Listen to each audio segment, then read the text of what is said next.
So this life has given everyone a present, beautiful, shiny and new. Everyone but you. Golden ribbons, diamonds line everyone's path that leads to wide open doors. Everyone's but yours. Wide open doors. Hold on, keep on, even when the road seems very long.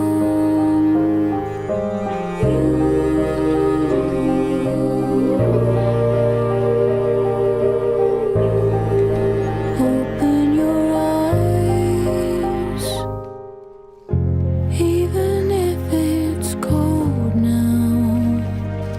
There's one thing you should know.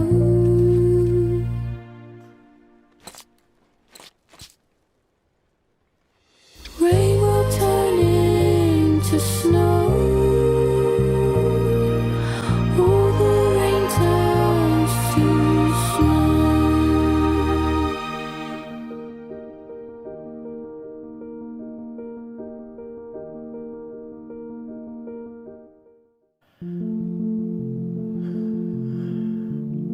O ano de 2020 nos trouxe muitos desafios.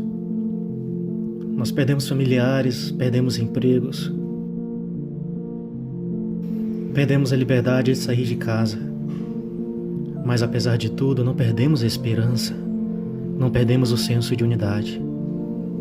A globalização nos permitiu estar conectados e compartilhar nossos sentimentos por meio da internet. A unidade nunca foi tão importante quanto foi neste ano, pois somente unidos é que podemos passar por turbulências. Somente unidos podemos suportar as adversidades. Eclesiastes 4, do 9 ao 12 diz o seguinte: melhor é serem dois do que um, porque tem melhor paga do seu trabalho. Porque se um cair, o outro levanta o seu companheiro. Mas ai do que estiver só, pois caindo não haverá outro que o levante. Também se dois dormirem juntos, eles se aquentarão. Mas um só, como se aquentará? E se alguém quiser prevalecer contra um, os dois lhe resistirão. E o cordão de 3 dobras não se quebra tão depressa. Uma das adversidades que estamos enfrentando é a estrutura de nosso prédio.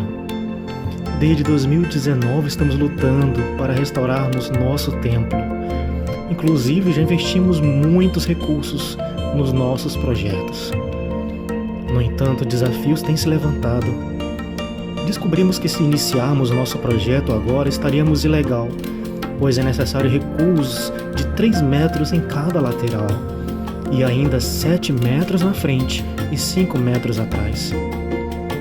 Não podemos nem queremos desrespeitar nossas autoridades humanas, por isso passamos para o plano B, restauração predial. Nós contratamos uma empresa especializada em vistoria, e eles já nos confirmaram que do grau de perigo 1 ao 5, nosso prédio é grau de risco 1, ou seja, não tem risco de desabamento. Mas alguns problemas destacados no laudo precisam ser solucionados urgentemente para não avançarmos nesse grau de periculosidade. Assim como os relacionamentos se desgastam se não forem bem cuidados e mantidos, nosso prédio também se desgastou por falta de manutenção. Fissuras abertas, telhas faltando, tudo contribuiu para a corrosão das ferragens, como por exemplo na sala de ping-pong. Agora, nós precisamos passar por algumas etapas de restauração. Começaremos com o telhado, organizando as telhas e colocando as que estão faltando. Passaremos para os rufos e calhas, que são tão pequenas que não dão vazão para toda a água das telhas. Depois, seguiremos para o tratamento das paredes, do banheiro e da caixa d'água. Só então seguiremos para todas as vigas e coluna.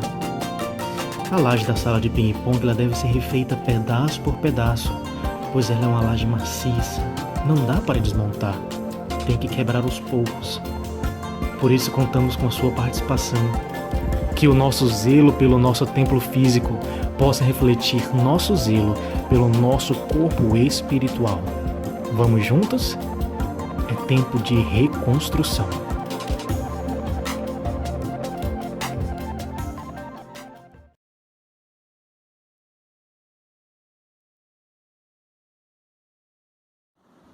Vamos orar, irmãos, entregando nas mãos do Senhor os nossos sonhos, as nossas metas, os nossos planos, os nossos desafios, nesse ano que está vindo e em todos os outros anos vindouros. Oremos. Senhor Deus, entregamos a Ti, Senhor, os nossos sonhos, planos e metas para o ano que está por vir, Senhor. Te agradecemos desde já, Senhor, por tudo que vivemos nesse ano de 2020, Senhor. Faça com que o nosso coração possa se aproximar cada vez mais de Ti, Senhor, aprendendo, Senhor, com tudo que nós vivemos, Deus. E que a gente possa colher bons frutos, Deus, para esse próximo ano, Senhor, na Tua igreja, nas nossas vidas, Senhor. Em nome de Jesus, toma cada um de nós nas Tuas mãos, Senhor. Sempre o nosso sonho de reconstrução, Senhor, não só da reconstrução física, mas também a reconstrução espiritual da nossa igreja, Deus. Nos colocamos, Senhor, diante de Ti, colocamos esse ano que está por vir, Senhor. Faça com que a gente possa Te amar mais, Te buscar mais, Senhor, e cada vez mais ser mais parecido com Cristo, Deus. É o que Te pedimos, Senhor, sabemos que não merecemos, mas Te suplicamos, Senhor, no nome de Jesus. Amém.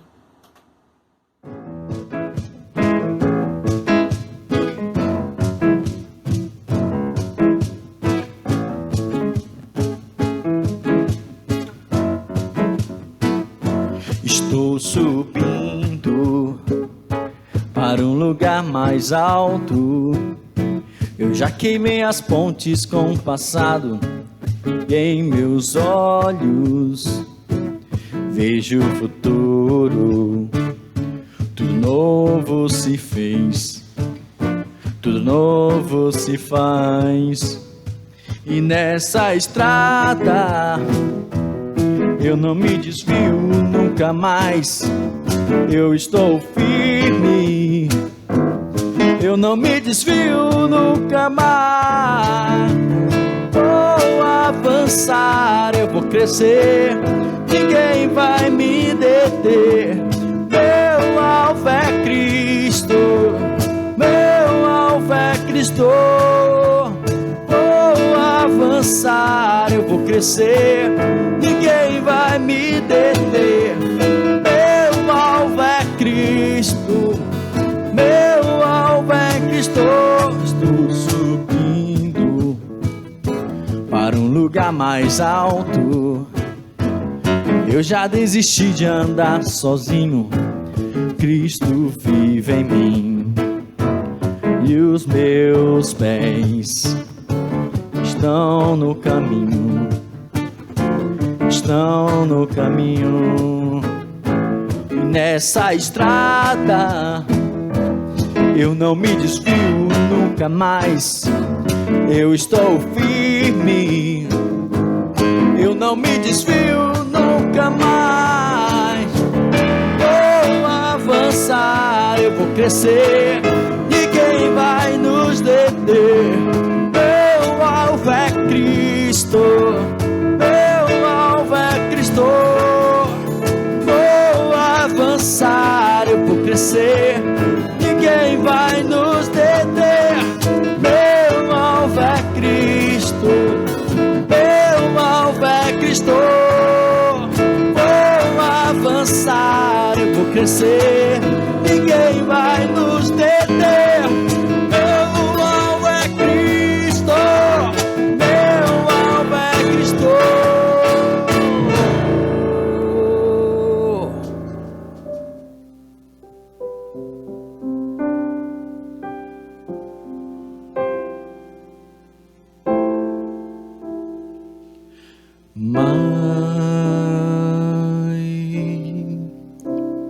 De ti,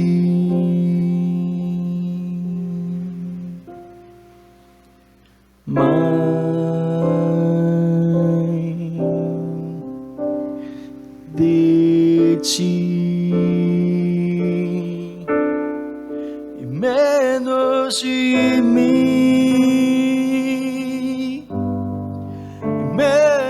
menos de mim,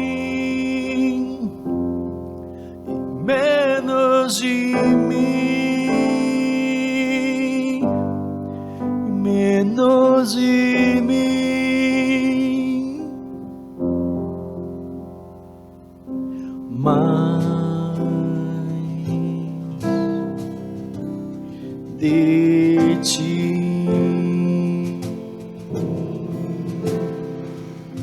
mais de ti, e menos de mim, menos de mim, menos de mim, menos de mim, que ele cresça, que eu diminua, que ele apareça, que eu me constranja com a tua glória, todo o seu amor, infinita humildade, servo de todos os irmãos, que ele cresça, que eu diminua, que ele apareça, que eu me constranja com a tua glória e todo o seu amor, infinita humildade, servo de todos os irmãos.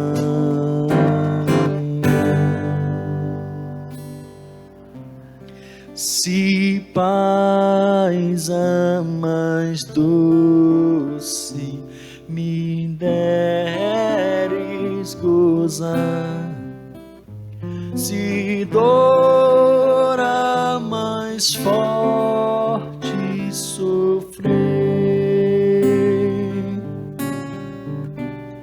ó seja o que for, não me faz saber que feliz com Jesus sempre sou feliz com Jesus, sou feliz com Jesus, meu Senhor.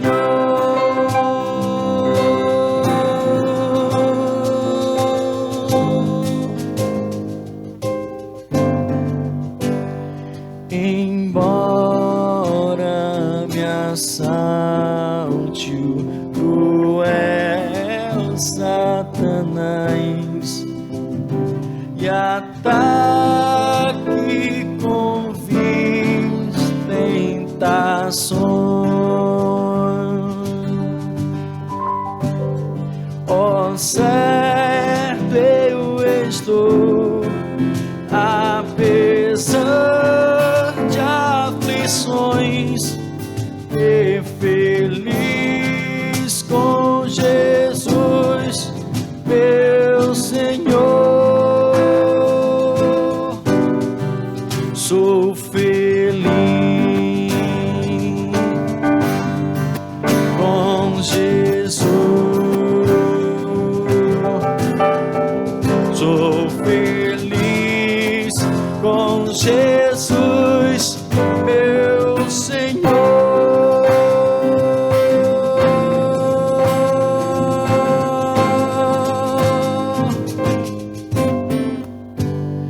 Meu triste pecado por meu Salvador foi pago de um modo cabal.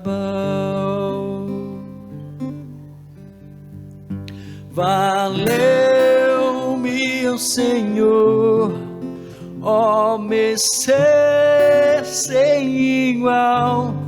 Sou feliz graças dou a Jesus. Sou feliz com Jesus. Sou feliz com Jesus, meu Senhor.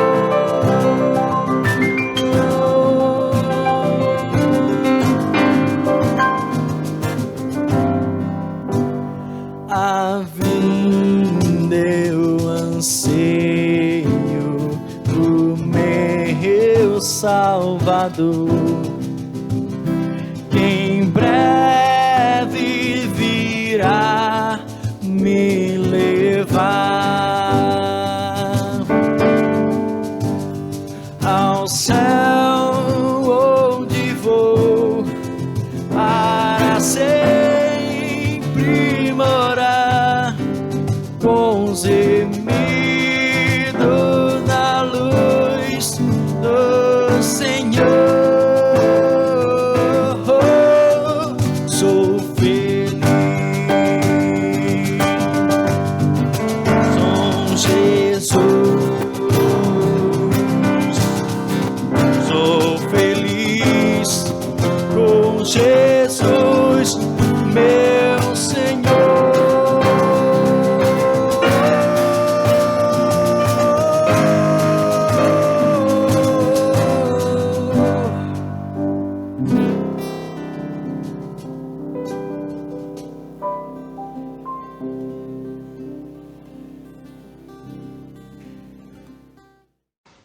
Eclesiastes, capítulo 2, versos de 19 a 24.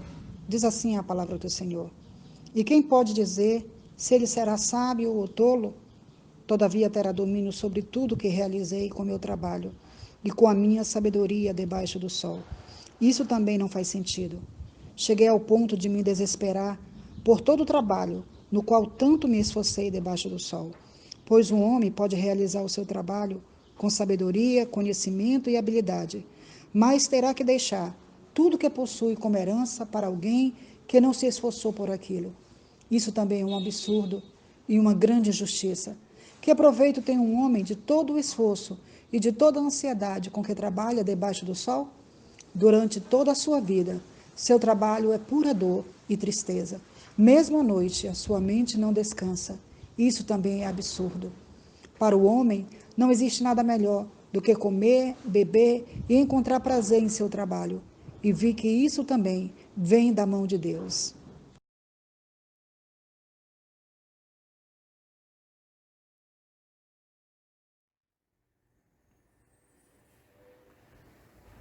Feliz Ano Novo, família BBV. Poxa, se pararmos para pensarmos como igreja, todos os nossos desafios desse ano que está se encerrando, daqui a pouco iremos fazer nossa oração da virada. Temos muito o que compartilharmos de tristezas e alegrias, mas muito mais em declararmos que a alegria do Senhor é a nossa força.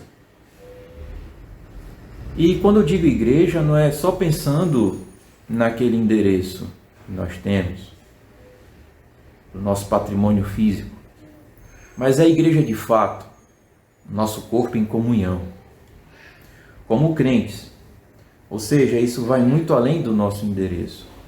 Isso abarca outros endereços também. Mas que ano difícil, não é verdade? Muito nós temos escutado esta declaração de outras pessoas.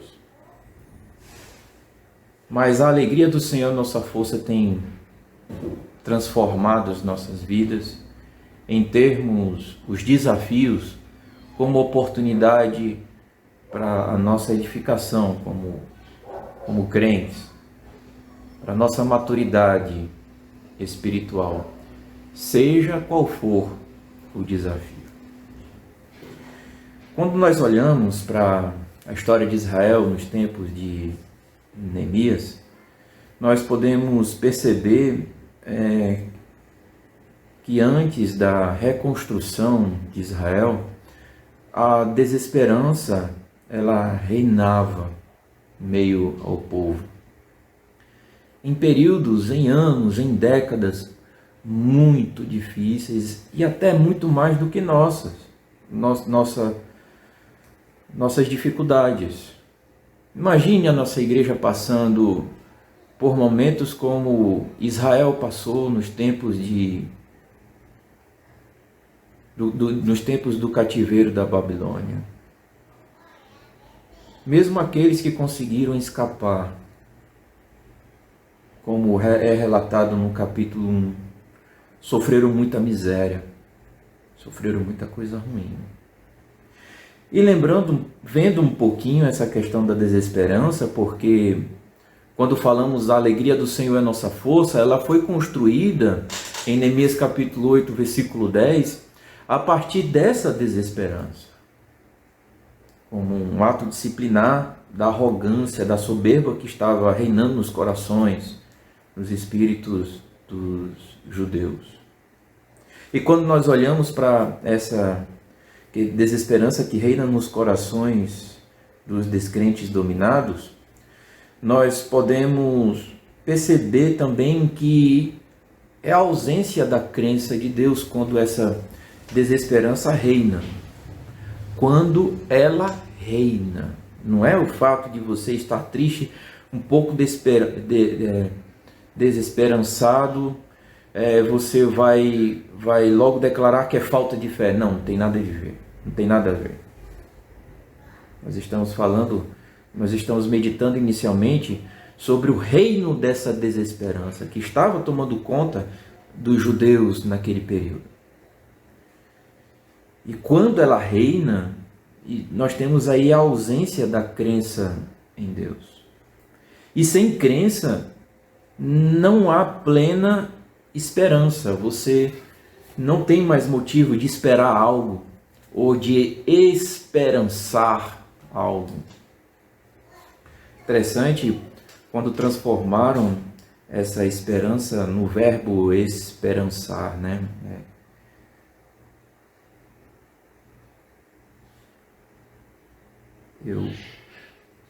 É interessante. E sem esperança não há perseverança. Então perceba que a ausência de crença em Deus, quando olhamos para o entendimento, para a lógica espiritual religiosa das nossas vidas, ela automaticamente comprova que as nossas vidas estão sendo dominadas pela desesperança, estão sendo dominadas pela ausência da perseverança. Se você não tem esperança, é muito óbvio que você não tem mais a perseverança. E a partir disso, se nos recolocarmos naquela situação da história de Neemias, sim, o nosso contexto como igreja ou até como sociedade, poderemos nos perguntar hoje, nos imaginando naquela época: o que é uma vida sem expectativa nos momentos futuros? Seria a morte?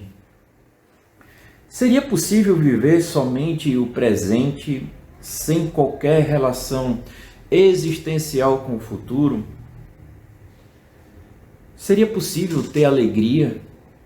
Que força poderia sustentar ou dar margem à existência essa alegria sem crença, que gera desesperança?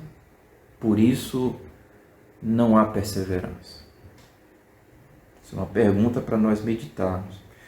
Porque o povo, em termos gerais, estava assim, tirando aqueles que esperavam a atitude do Senhor Deus na restauração de Israel. Eles tinham fé nisso. Por isso a esperança, por isso a perseverança. Então, mesmo sem a aparente expectativa de bons momentos alegres, a força deles estava no Senhor. Dessa minoria estava no Senhor.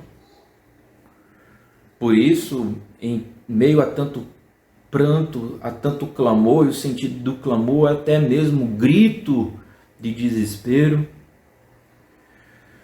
o que os fazia viver era a alegria do Senhor sendo a força deles. Mas eles só foram entender essa alegria do Senhor após a disciplina que os reconstruiu. Naquele contexto, os judeus estavam dominados pela Babilônia. Isso era uma consequência das escolhas políticas, sociais e religiosas, enfim, culturais de um povo mantido por Deus, Israel. Mas que esse mesmo povo intencionou desejos de germinar a vaidade da soberba do seu próprio pensar. E quando eu falo pensar, são as atitudes do coração, são as atitudes das suas próprias razões, das suas próprias lógicas, do que é independência, do que é liberdade, que são ambientes existenciais, ambientes da vida, são momentos da vida que o ser humano entende e percebe e exerce a alegria, a satisfação, etc. Mas independência e liberdade não são realidades existenciais da imaginação humana. Não são coisas até possíveis, utópicas, possíveis de existir, mas impossíveis de serem um fato da vida. A independência e a liberdade, elas são a perfeita harmonia da humanidade com os princípios fundamentais da vida, que é a ética, o arquê, que no grego nos trouxe os princípios da vida, a moral e etc. Eles regem, eles formatam, eles delineiam os princípios fundamentais da vida em qualquer cultura. Todavia, Israel preferiu naquele tempo experimentar a liberdade, a dependência, que são os ambientes da alegria, de seus prazeres, de suas alegrias, sem a própria satisfação de Deus, sem a própria alegria de Deus. Da alegria de Deus que é fonte da satisfação de Deus. Da satisfação de Deus que viu e ainda vê em nossos dias e ainda vê nesse sentido de um verbo atemporal, ele está em todos os tempos e além do tempo da nossa existência, a bondade presente em toda a criação.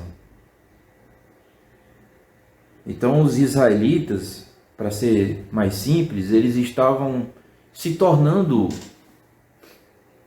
por causa das intenções do seu coração, seus corações, independentes da alegria que tem como fonte Deus, que tem como fonte a satisfação de Deus, que vê a criação como boa, porque ela está presente, a bondade, ela está presente nas ações do próprio Deus em toda a criação. Portanto, em todo o ambiente cultural e em todo o ambiente físico, seja lá qual for, em que dimensão ele estiver.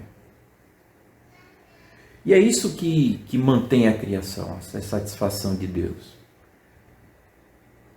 Só os israelitas tentam fazer isso? Não. A nossa humanidade também tenta fazer isso. Por isso que nós pensamos sobre, muitas vezes, a nossa escolha entre a alegria momentânea e a alegria plena, a alegria eterna, que é experimentada já dos nossos dias até a nossa pós-morte, quando será a sua plenitude. Daí porque para os crentes em Deus sempre ser melhor viver na boa mão dele, na boa mão do Senhor. Ou seja, estando conscientes nos prazeres, nas satisfações, dos planos e ações de Deus para com a humanidade. Então o crente, ele crê que Deus é a fonte da alegria. E essa fonte da alegria, ela é a força do nosso viver. Sendo a força do nosso viver, é a nossa animação. Aliás, a palavra animação, ela tem muito a ver com a nossa razão, a nossa forma de pensar, a nossa vida em si. Nós somos animados porque nós nos movimentamos, nós pensamos, nós temos ações, nós exercemos os verbos da vida em concordância coerente com aquilo que é devido, com aquilo que é fundamental. Se assim não for, é preciso da humanidade, e quando não é, quando não exerce isso, ainda se permanece viva pela misericórdia de Deus. Então, se assim não for, é preciso para os conceitos que o crente ele aprende e exerce, a conversão. É preciso conversão. Ou distanciamento existencial da fonte da alegria, que é o Senhor, só provará para a humanidade até o fim dela, ou ela saberá no seu pós-morte, a insatisfação, a decepção, a tomada de conta da tristeza, a secura da alma, o engelhamento do espírito. O engelhamento, quando a gente está no ambiente seco, as mãos engelhadas do sertanejo, que trabalha muito na roça, mesmo sem chuva. Você já viu a mão dele como é? Aquela mão grosseira, engelhada? Aquilo ali fica no espírito, claro, metaforicamente falando, para a gente entender a secura também da alma e o engelhamento do espírito, quando não se tem a fonte da alegria do Senhor. Quando nós chegamos no capítulo 8 de Neemias, nós começamos a perceber a devida força que os israelitas estavam tendo no Senhor, alegres e muito motivados. O que isso começa a ficar claro, aliás, no capítulo 4, versículo 6 de Neemias. Que em meio a tanta conspiração política, no meio a tanta conspiração política influenciando a sociedade, estava Samaria, dos próprios babilônicos, estavam se tornando contra Israel, para não serem reconstruídos. Mas eles estavam motivados, animados no Senhor. A gente percebe a força dessa restauração acontecendo já ali, muito claro, no capítulo 4, versículo 6. Mas já desde o capítulo 1, nós começamos a observar os princípios que resultaram essa alegria no Senhor, esse experimento da alegria do Senhor como sendo a força de Israel, e pode ser a nossa força também nos momentos da reconstrução das nossas casas e na reconstrução da nossa casa de oração, reconstrução do nosso endereço. E dessa história, nós podemos sim anteceder o capítulo 4, acompanhando já desde o capítulo 1 de Neemias, indo até o capítulo 8, versículo 10, onde diz que a alegria do Senhor é a nossa força. E daqui nós tiramos 3 princípios para nós termos essa alegria do Senhor como nossa força, para entendermos. E a primeira lição que nós temos é que Deus tinha a aliança com Israel, por isso que Israel não foi esquecido. E antecedermos a história no contexto mais amplo, mais geral, do contexto de Neemias, que para isso precisamos ler muitos outros livros, né? Nós já percebemos que Deus não falha com aqueles que faz aliança. Ele tem certeza que com aqueles que faz aliança, irão cumprir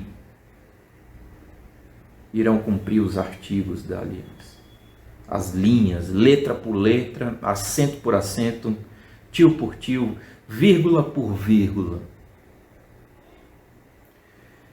E para os que falham nessa questão da aliança, então é preciso conversão e arrependimento, que nós comentamos até na pregação do nosso Natal. Por isso, aqui é uma continuação daquilo que nós vimos no nosso Natal. A segunda lição que nós podemos entender como Israel teve forças para a sua restauração, para a sua alegria e restauração, podemos ter como sinônimos aqui, é a oração.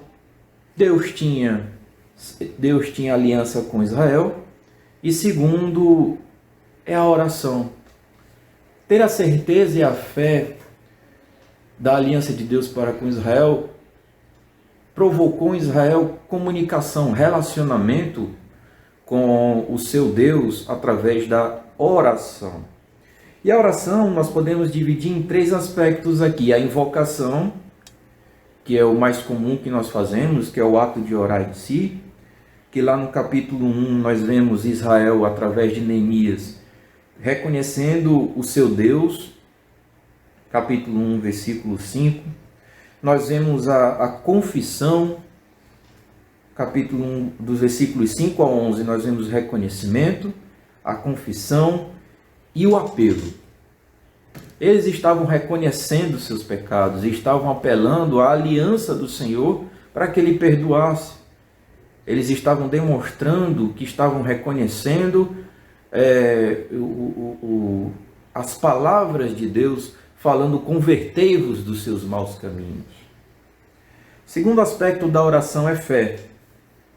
Se ora para quem conhece, se ora para quem tem fé, né? Que não deixa de ser um conhecimento, uma ciência diferente do que a ciência que nós conhecemos hoje. Essa fé em Deus, lá no capítulo 2, versículo 4 e versículo 18, nós observamos Neemias fazendo isso. Ele agindo em torno do fundamento que tinha sua alma, a fé em Deus. Por isso ele entendia que a bondade de Deus estava com ele, porque Deus comunicou essa vontade. Deus estava colocando no coração de Neemias essa alegria que iria espalhar em todo o povo, principalmente nas pessoas que estavam atuando diretamente na construção. E o terceiro aspecto da oração, ainda no segundo ponto, é o ânimo. Sem animação, capítulo 4, versículo 6, o povo estava destruído. E apesar da fofoca, apesar da conspiração contra Neemias e todos aqueles que estavam trabalhando na restauração de Israel, o povo surpreendentemente trabalhava animado sobre as condições de clima complicado naquela época, sobre condições de materiais muito limitados e conhecimento também um pouco limitado. Sob pressão política, eles ainda estavam animados, vivos e muito bem ativos. Isso surpreendeu os seus inimigos e até as tribos, as cidades vizinhas. E são os 3 aspectos da oração: a invocação, a fé em Deus e o viver animado. Então, como terceiro aspecto, e para a gente encaminhar para o fim, nós temos o aspecto da prática da palavra de Deus. esse aspecto da prática da palavra de Deus, é porque o povo tinha esquecido desse viver o que Deus já tinha registrado na história, que é praticável em toda a cultura, as essências desses registros históricos, praticado em qualquer cultura e em qualquer tempo. E depois de terem perdido por muito tempo a leitura e a meditação dessas palavras, foi que o povo de Israel começou a sentir profunda falta das palavras de sabedoria de Deus. Quando voltou essa sabedoria a ser lida e meditada, o povo ficou muito emocionado, pessoal. Irmãos, a gente não tem ideia disso. Choraram muito, clamaram muito, pelo prazer de estar relendo a palavra de Deus. E naquele momento Deus encerra o momento de tristeza e dizendo: agora é hora de celebração, povo, porque o objetivo de vocês foi alcançado em estarem reconsiderando o caminho de vocês, as atitudes de vocês, os pensamentos de vocês. Parem os seus prantos, celebrem a liberdade e a restauração. Que viver a liberdade, a independência da vida é viver em Deus, assim que o crente, o Deus Criador. A alegria do Senhor é a nossa força. E só chegamos aqui na reconstrução das nossas vidas, da nossa cidade, da nossa casa de oração, do nosso ambiente familiar de comunhão com pessoas, de comunhão para com Deus e de Deus para conosco. Quando nós temos a atitude de olharmos para as nossas próprias vidas, se elas são coerentes com os princípios fundamentais da vida, em estarmos constantemente em orações, nos períodos de crise, e não importa o tempo, e sempre estarmos lembrando da palavra de Deus, dos seus fundamentos, numa meditação clara, estarmos sempre atentos para o que Ele diz, para conosco, para o que Ele diz a nós, estando bem conscientes que a nossa tristeza, o nosso pranto tem limite, e que celebraremos a vitória em Cristo Jesus, celebraremos a vitória no Senhor plena, quando o nosso objetivo for alcançado. É dessa forma que em 2021 nós guardaremos também, ainda animados no Senhor, a reconstrução das nossas vidas. A reconstrução, não importa o valor, não importa o momento, a reconstrução, o fortalecimento, a manutenção dos locais de orações que pertencem ao nosso Senhor, que nos dá esses locais para comunhão. E nós sabemos por quê. Porque em 2021 também estaremos ultrapassando os 365 dias, declarando: a alegria do Senhor é a nossa força. Um beijão do seu pastor e da sua família, da nossa família. Um abraço forte, como a gente faz toda terça e quinta, a todos vocês. Um feliz ano novo. Calma, daqui a pouco a gente vai fazer a nossa oração da virada. Não perde não. Vai lá no zap da IBBV, vai lá no zap da igreja, clica no link, vem participar conosco da oração da virada. Vem participar desse momento simbólico, família IBBV. Não falte, porque a alegria do Senhor é a nossa força. Em nome de Jesus, amém. E até daqui a pouco.